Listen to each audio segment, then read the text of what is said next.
Here we are in Genesis 42 again. God is working in the lives of Joseph and in the lives of the brothers and in the life of Jacob. We see that God is bringing together these three people, well, the group of brothers and Joseph and Jacob. And God is working in each one of their lives. I mean, Joseph, he has to face his past, literally. And how is he going to deal with it? God has dealt with Joseph a long time in prison. How is he going to handle his brothers? What is he going to do? How is he going to respond to their wickedness towards him? Is he going to repay evil for evil? Is he going to do what Jesus said? You know, if somebody hits you on the one cheek, turn the other cheek. Is he going to forgive? What are the brothers going to do? Are they going to try to worm their way out of this some other way? Are they going to be honest, like they said in verses 11? They said, "We are honest. Your servants are not spies." Have they really changed? What's going on in their lives? Jacob.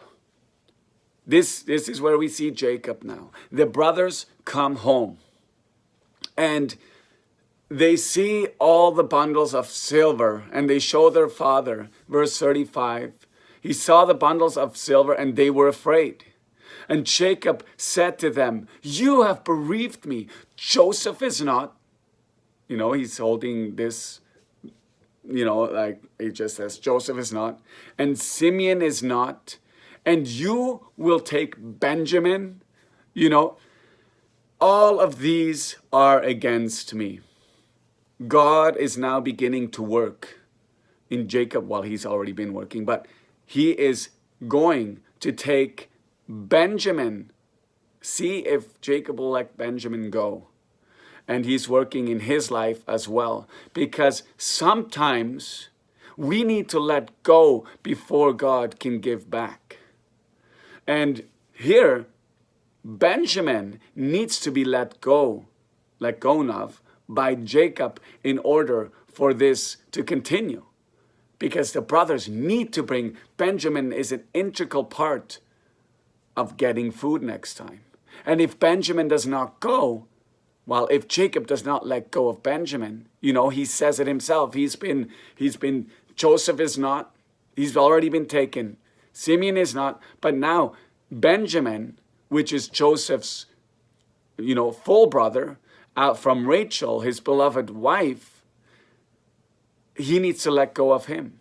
God is working in Jacob's life. You need to let go of what you love most. And isn't that like God? He wants us to let go of the things that we hang on to. And it can be finances. We can hang on to money and say, well, if I let this go, God, if I give, sometimes I can say, well, I don't want to give money to the Lord because how am I going to live? Ends won't meet. But God sometimes wants to make us let go, or wants us willingly let go of things so that he can give to us. There's so many things that we need to be able to let go of to follow God. I mean, we sing the songs, right? We say, "I surrender all." Or like I give my life to you, we read verses, we sing songs, we say stuff in our Christian circles, but when the rubber meets the road, are we willing to give up what God is asking us to give up? Are we willing to actually have the words come to fruition through our actions? And those are questions we need to ask ourselves. Do I do that? Do you do that? Do we really seek to follow and please the Lord and do whatever he asks us to do? And many times it's not easy. Following the Lord is not easy. We look here. Jacob has a very difficult decision to make. And he says to them that, no, like my my son Benjamin, no, it's not going to happen. He is not going back with you. And so this issue just kind of, they're hoping, Jacob is hoping, I believe, that this thing is going to blow over and the famine will end and he will not have to send Benjamin. But not so, because God is not done dealing with what needs to be dealt with. Sometimes you can get away with sin in your life for a long time. But there will be a time when it's almost like a reckoning is coming. If not in this life, in the next. Sin needs to be dealt with. And I believe as children of God, God disciplines those he loves. I believe it's in Hebrews. God disciplines those he loves. So in this life, I believe if we are his children, God will bring these things back into our lives so that we can deal with them. And here he is bringing the things back into the lives of the brothers, of Joseph to see what he's going to do, and of Jacob to see what he's going to do to deal with some of these things. We got to let go sometimes so that God can, work in the situation, in our lives, so there can be repentance and forgiveness. It hinges kind of on letting go Benjamin for this plan to proceed. So Jacob needs to let go. So they run out of food in Genesis 43. And they say, bring him. We got to bring Benjamin down. And Reuben has this crazy plan and said, you can kill my 2 sons if I don't bring him back. And what kind of math is that, So you lose Benjamin and 2 grandsons? It's just crazy to think. Judah says something a little different to him. He said, I will be a surety to him. And basically he's telling his father, I will be a surety for him, verses 9:43. You may require him from my hand. If I do not bring him to you and set him before you, I shall be a sinner against you all the days. If we had not delayed, truly we would have returned twice. And so his father passes his test. He is finally willing to let go of his son Benjamin, something that he's just held on to and not been willing to give up.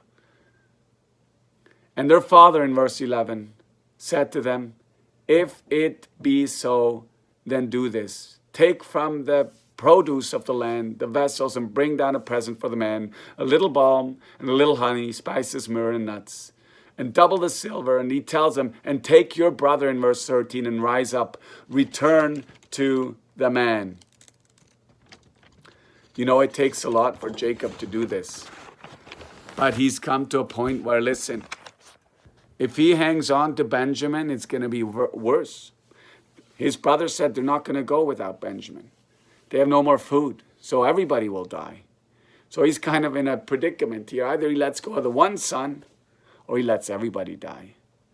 And sometimes God has to bring us to a hard place before we actually do what we should, what he wants us to do. He has to press and press and press until finally we give in. Finally, our words that we speak so freely sometimes, Lord, I surrender to you, till they come into fruition. Are you really willing to surrender to me, he says. And it's not easy. And we like to hang on to the things that we like to hang on to. We like the surety of our situation.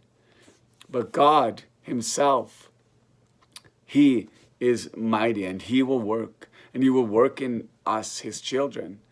And, sometimes he needs to squeeze hard. So now, the brothers go back to Joseph. And I think I will do this one next time, because this one's an interesting story in itself. So be blessed and encouraged.